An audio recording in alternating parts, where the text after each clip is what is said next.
I've experienced such blessing with being persecuted. I was transformed to be more like Jesus than ever before. The Bible talks about the refining fire, that in the spiritual realm, we go through a refining fire because gold has to be refined and get the impurities out through fire for it to be beautiful gold. That's how it is for us in the spiritual realm. There's no way that you can get all impurities out of you. There's no way that you can be shining, brightly looking, being like Jesus fully unless you go through refining fire.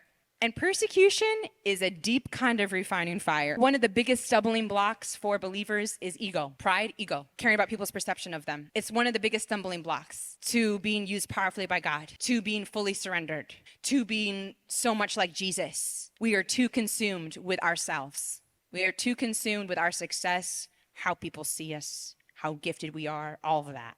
And so I've found that what has made me die to my ego more than anything has been going through this persecution. The persecution where people are saying all of these wrong things about me because I had a choice to make whether I would let it bother me and think about it a lot and defend myself, or die to my ego and choose to not care what people think and choose to not be consumed by it, choose to just not even think about it really. And wow, I'd never gone through that before. And then I went through that, and there was a true death to my ego. There was a true change I really experienced. Where that part of you, where you kind of check in once in a while, how are people thinking about me? Ooh, that feels good, that people like me. It diminished and wasn't pretty much not there. So that meant I could be even more focused on Jesus after his heart, and focused on what he wanted me to do, and focused on his people.